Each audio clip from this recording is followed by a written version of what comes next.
Every year, during the period before the monsoon, the governor of Bengal journeys nearly 400 miles northward, away from the stifling heat of the plains, to the hill station of Darjeeling, which forms his summer headquarters. After a railway journey of some 20 hours, the traveller leaves the broad gauge line at Siliguri and changes to the little 2-foot gauge railway which puffs and grunts its way up towards the Himalayan foothills.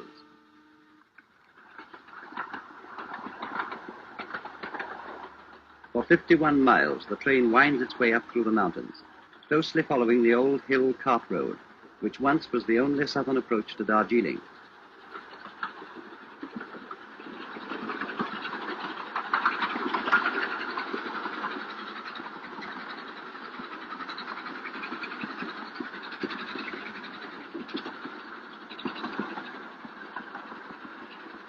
Still climbing, the train passes through miles of tea gardens, where women coolies pluck the world-famous Darjeeling leaf.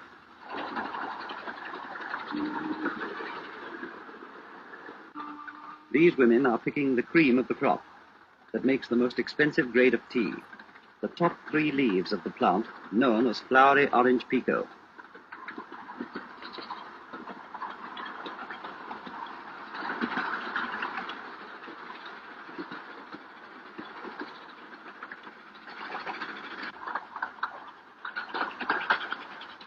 And so up through the clouds to the summit of the line, nearly 8,000 feet above sea level.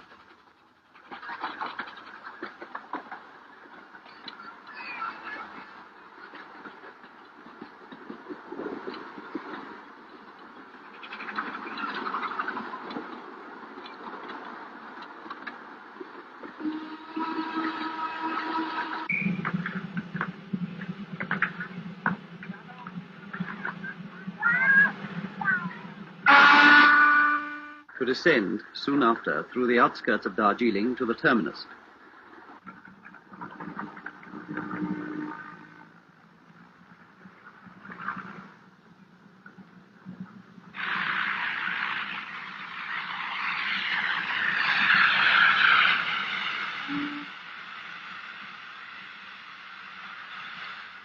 The journey is over, and the traveller has his reward in the splendor of the view spread out before him.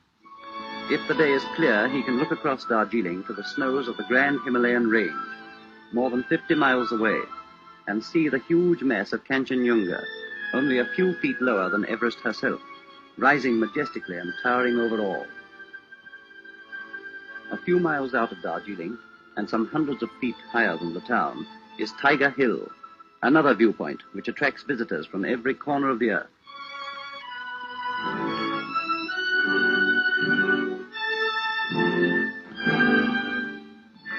To get about the town in comfort, you must travel by rickshaw, for the steep hills make it exhausting to walk, and the streets are too narrow for motor cars. The rickshaw men are great gamblers, ready to risk their last anna at their eternal games of cards or dice.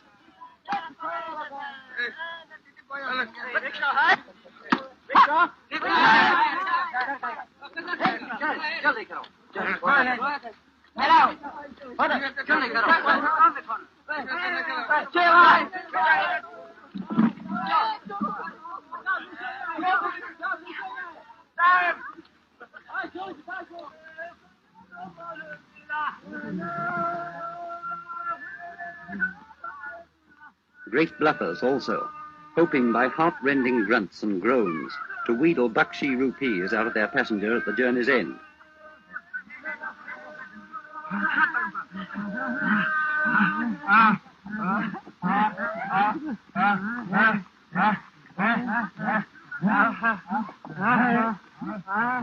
And so we climb to the top of Observatory Hill, one of the city's best-known landmarks.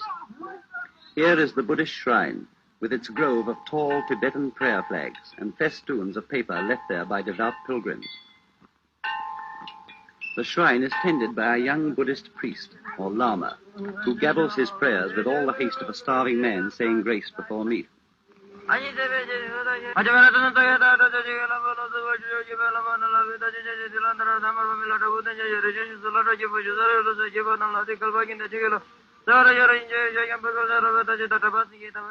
Just below Observatory Hill is Government House, the summer residence of the Governor of Bengal.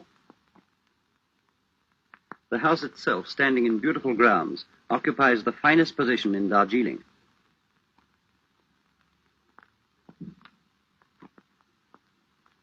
Government House is always under military guard, but this is not the only armed force in the town. The police of Darjeeling also carry rifles and possess, curiously enough, a well-trained bagpipe band.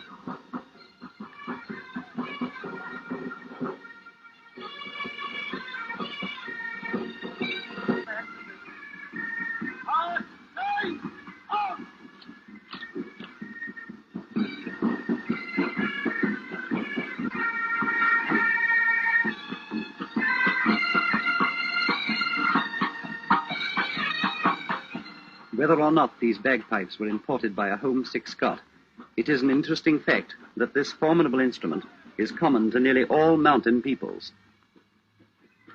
From military precision to the chaos of the marketplace, Darjeeling is one of the busiest trade centers along the northern frontier of India. Every Sunday a great bazaar is held in the hollow of the town. Here are pots and pans, vegetables and fabrics, silver and cheese, all jumbled together on the stone flags of the marketplace, and a babel of tongues wagging in the excitement of barter.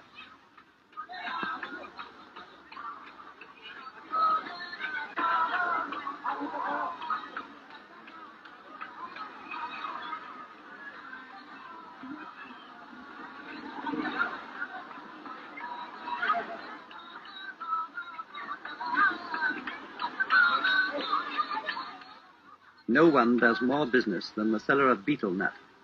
This confection of leaves, white lime, dabs of this and pinches of that is the universal solace and sweetmeat of India. All the races of northern India rub shoulders here. Girls from Nepal, Tibetan beggar women with their prayer wheels,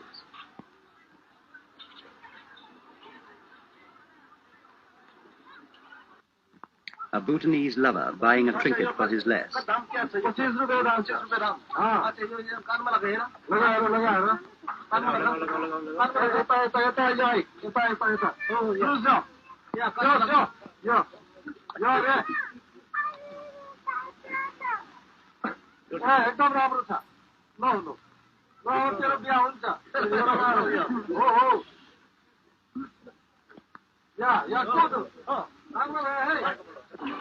Sometimes even Europeans who have embraced another faith and another way of life.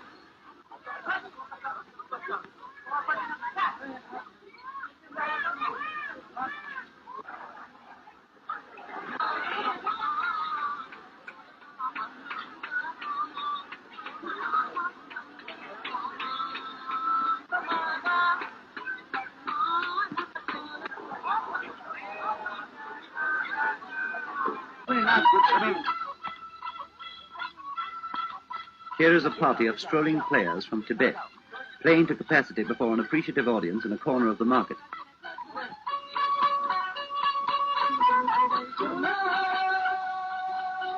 The black smears on this woman's face are not dirt. They are streaks of pig's blood, put there to cure a headache.